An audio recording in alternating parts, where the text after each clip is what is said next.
কারণ সাইপ্রাসে অর্থাৎ যুক্তরাজ্যের একটি ঘাঁটিতে সম্ভবত আঘাত করা হয়েছে, যে কারণে সাইপ্রাসে পাঠাচ্ছে।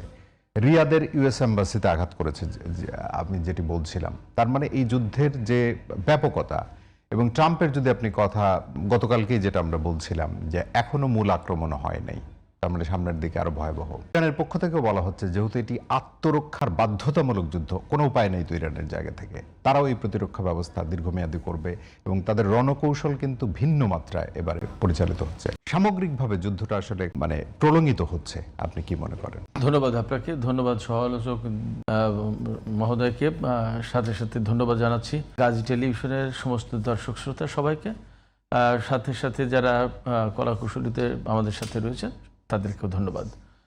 আপনি যে কথা বলছিলেন সে বিষয়ে যদি আমরা বলি তাহলে যুদ্ধটা আসলে প্রলম্বিত হওয়ার যথেষ্ট আশঙ্কা রয়েছে, সম্ভাবনা বলবো না, আশঙ্কা রয়েছে। এবং এই যুদ্ধ প্রলম্বিত করলে ইরানের দিক দিয়ে কৌশলগতভাবে লাভ হতে পারে, কারণ ইরান তো যুদ্ধ করেনি, শুরু করেন, যুদ্ধ তার উপর চাপিয়ে দেওয়া হয়েছে। যখন যুদ্ধ চাপিয়ে দেওয়া হয়েছে তখন তাকে স্বাভাবিকভাবে তার অস্তিত্ব রক্ষার জন্য, তার স্বার্থ রক্ষার জন্য, তার সমস্ত সবকিছু টিকিয়ে রাখার জন্য যুদ্ধটা করতে হচ্ছে। এখন এই যুদ্ধ যখন করতেই হচ্ছে তখন তাহলে শুধুমাত্র এইরকম আর করার দরকার নেই, এটা ইরানেরই চিন্তা বা সিদ্ধান্ত। এবারও 2 দিন 3 দিন যুদ্ধ করলাম, একটা যুদ্ধবিরতি হলো, আবার কিছুদিন পরে আবার তারা আসলো, আবার যুদ্ধ করলাম, এইভাবে আর করতে চায় না ইরান।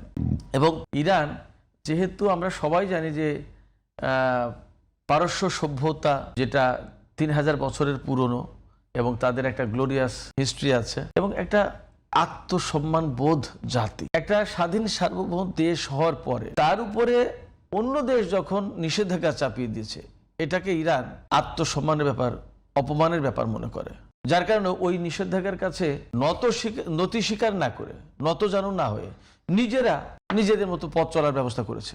আমার নেই কি, আমি ওষুধ কিনতে পারছি না নিষেধাজ্ঞার কারণে, তাহলে আমার কোন ওষুধটা কিনতে পারছি না, আমি সেই ওষুধটা তৈরি করে নিলাম। ইরান এইভাবে চলেছে।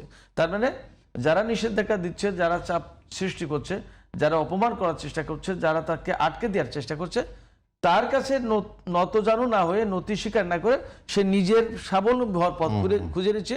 এটা মূলত এবং প্রধানত আত্মসম্মানের জায়গা থেকে। তো সেই জায়গায় এই যে যুদ্ধটা চাপিয়ে দেওয়া হয়েছে, এখন সে চিন্তা করছে বারবার যখন আমার উপর এইভাবে যুদ্ধ চাপিয়ে দেয়, তাহলে বারবার যাতে যুদ্ধ চাপিয়ে দিতে না পারে, এবং সেই ব্যবস্থার অংশ হিসেবে এবার ইসরায়েল এবং আমেরিকা যাতে এইরকম যুদ্ধ চাপিয়ে না দিতে পারে তার ব্যবস্থা নিয়েছে।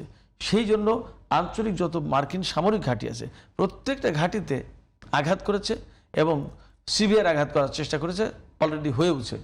আমরা এরই মধ্যে গণমাধ্যম কল্যাণে জানি যে বাহরাইনে 5ম নৌ ঘাঁটি একেবারেই শেষ। কাতারে সেন্টকমের যে হেডকোয়ার্টার আছে, আলুদিয়েত ঘাঁটি, যেটা মধ্যপ্রাচ্যের সবচেয়ে বড় মার্কিন এয়ারবেস, সেটা ধ্বংস করে দিয়েছে মোটামুটি ভাবে, আমরা খবর পাচ্ছি। যা সৌদি আরবে আরামকোর, এর ভিতরে আরামকোর ব্যাপারটা ভিন্ন।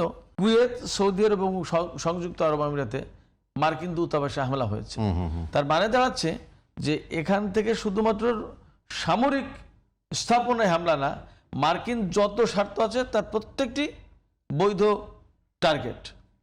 সেই হিসেবে ইরান সেইভাবেই মোকাবেলা করে যাচ্ছে এবং পাল্টা হামলা চালাচ্ছে, এবং যাতে আমেরিকা এবং ইসরায়েল এই ধরনের করতে না পারে মধ্যপ্রাচ্যে এসে 2 দিন অন্তর অন্তর, সেইভাবেই ব্যবস্থা নিচ্ছে।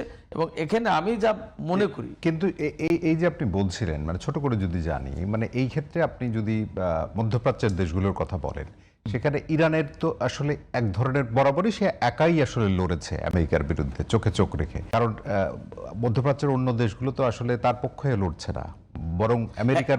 এই জায়গাটা বলতে চাইছিলাম আমি, এখানে আসছে। এখানে মজার ব্যাপার যেটা খেয়াল করুন, মার্কিন স্বার্থ আছে, ধরুন দূতাবাস, এই দূতাবাস তো